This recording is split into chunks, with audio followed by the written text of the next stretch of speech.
વાવ-થરાદ પંથકમાં મોરીખા ગામે બનેલી હત્યાની ગંભીર ઘટનામાં ન્યાય મેળવવા માટે પીડિત પરિવાર અને સ્થાનિક લોકોનો આક્રોશ સતત વધી રહ્યો છે।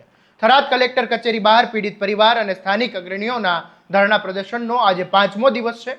પરિવારજનો છેલ્લા 5 દિવસથી આકરી ગરમી અને મુશ્કેલી વચ્ચે પણ કચેરીના ઉંબરે ન્યાયની આશાએ બેઠા છે।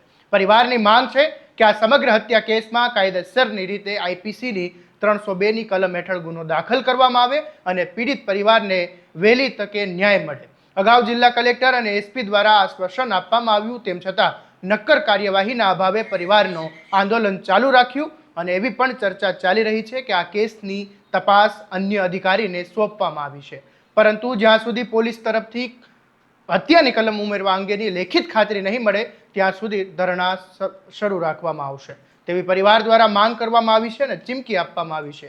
શું છે સમગ્ર મામલો અને આવો મોરીખા કેસની લેટેસ્ટ અપડેટ વિશે વાત કરીએ આ અહેવાલમાં। નમસ્કાર, હું છું આસિફ કાદરી અને સ્વમાન સાથે તમારું સ્વાગત છે। વાવ-થરાદના મોરીખા ગામે યુવકની હત્યાની ઘટના બાદ સમગ્ર પંથકમાં ઘેરા પ્રત્યાઘાતો પડ્યા। પીડિત પરિવાર અને સ્થાનિક લોકો ન્યાયની માંગ સાથે થરાદ કલેક્ટર કચેરી બહાર છેલ્લા 5 દિવસથી અડીંગો જમાવીને બેઠા છે, ધરણા પ્રદર્શન કરી રહ્યા છે। પરિવારજનોનો આરોપ છે કે આ હત્યાનો મામલો હોવા છતાં પોલીસ દ્વારા કલમ ઉમેરવામાં આવવાની આનાકાની કરવામાં આવી રહી છે। જ્યાં સુધી એફઆરઆઈમાં કલમ ઉમેરવામાં નહીં આવે ત્યાં સુધી તેઓ લોકો અહીંથી એક પણ ડગલું પાછળ નહીં હટે। અગાઉ વહીવટીતંત્ર તરફથી કલેક્ટર અને જિલ્લા પોલીસ વડાએ ધરણા સ્થળે પહોંચીને મધ્યસ્થી કરવાનો પ્રયાસ કર્યો, આશ્વાસન આપ્યું। દરમિયાન એવી પણ વિગતો સામે આવી રહી છે કે કેસની તપાસ અન્ય તપાસ અધિકારીને સોંપવામાં આવી છે। આગળ વાત કરીએ પહેલા આગેવાનોએ શું કહ્યું એ તમે સાંભળી લો। અમે અહીંયા વાવ-થરાદ કલેક્ટર ઓફિસે 17 તારીખે ધરણા ઉપર બેઠા છે। આ ચોક્કસ મુદતના ધરણા હતા। અમારી માંગ છે કે જે મોરીખા મર્ડર કેસની અંદર જે ભીનું સંકેલવામાં આવ્યો છે અને જે ગુનો મર્ડરનો છે અને 306ની અંદર ખોટી રીતે સમાવી દેવામાં આવ્યો છે, એની માંગ સાથે કે અમારે 302 લાગવી જ જોઈએ અને આ પીડિત પરિવારને ન્યાય મળવો જોઈએ।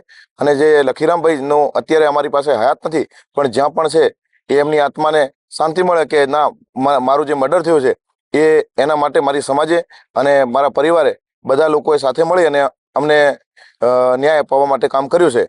અમે અહીંયા અત્યારે 5મો દિવસ છે, 5 દિવસથી બેઠા છીએ।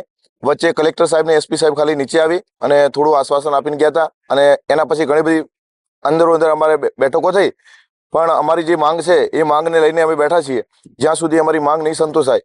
કારણ કે હમણાં થોડા એવા સમાચાર મળ્યા છે કે ભાઈ ડીવાયએસપી બીજા ડીવાયએસપીને તપાસ સોંપી છે, પણ હજુ એ ડીવાયએસપી અમારી સાથે બેઠક કરશે અને ડીવાયએસપી જો જ્યાં સુધી અમને ખાતરી નહીં આપે અને જ્યાં સુધી અમારે 302 દાખલ નહીં થાય ત્યાં સુધી અમે આ ધરણા ચોક્કસ મુદ્દતના જે ધરણા છે એ અમારા યથાવત રહેશે। એસપી સાહેબના ડેલિગેશન સાથે વાત થયેલી કે ભાઈ અમે તમારી માગણીઓ સંતોષવા તૈયાર છીએ। તે અમને આશ્વાસન આપ્યું છે કે આજ રોજ આઈઓ સાથે ચર્ચા કરવાની વાત છે, તો ચર્ચા આઈઓ સાથે થાય ને અમારી જે મૂળ માગણીઓ છે જે પીડિત પરિવારની તે સંતોષ થાય અને ભાઈ ભારતીય ન્યાય સંહિતાની 103 ઉમેરો થાય અને વિવિધ પાસા મુજબ એમની તપાસ થાય એવી અમારી સમગ્ર દલિત સમાજની માગણી અને લાગણી છે। અધિકારીઓ સાથે ચર્ચા થઈ હતી? અધિકારીઓ અમને આશ્વાસન આપ્યું છે કે અમે તમારી માગણીઓ સ્વીકારવા તૈયાર છીએ, પણ ઓથોરાઇટ અમને કોઈ એવું ચોક્કસ આશ્વાસન આપવામાં આવ્યું નથી કે ભાઈ અમે આ ટાઈમમાં અમે આ પૂર્ણ કરીશું। એટલે એમાં અમને થોડો ભરોસો આવતો નથી કે અમને ચોક્કસ કોઈ પણ એક જવાબદાર અધિકારી અમને ખાતરી આપે કે ભાઈ અમે આ કામ તમારું એટલા ટાઈમમાં કરી નાખીશું। અમે અમારા ધરણા બ્રેક કરવા તૈયાર છીએ। આંદોલનકારીઓએ સ્પષ્ટ કહ્યું છે કે માત્ર મૌખિક વાતો કે તપાસ બદલવાથી ન્યાય નહીં મળે। પોલીસ તંત્ર જ્યારે કલમ હત્યાની ઉમેરશે અને લેખિતમાં ખાતરી આપશે ત્યારે જ આ ધરણા સમેટવામાં આવશે। જ્યારે એક સામાન્ય પરિવાર પોતાના સ્વજનની હત્યાના કેસમાં યોગ્ય કલમો હેઠળ તપાસ કરાવવા માટે 5 દિવસ સુધી કલેક્ટર કચેરીની બહાર રસ્તા પર બેસવા મજબૂર બને ત્યારે પોલીસ અને વહીવટી તંત્રની પ્રણાલિકા પણ સામે પણ સવાલો ઊભા થવા એ વ્યાજબી છે। હવે જોવાનું એ રહેશે કે 5મા દિવસે પણ પ્રશાસન પરિવારની કાયદેસરની માંગ સ્વીકારીને લેખિત ખાતરી આપે છે કે પછી આ લોક આક્રોશ વધુ તીવ્ર બનશે। આ મામલે તમારું શું કહેવું છે કોમેન્ટ બોક્સમાં જરૂરથી જણાવજો।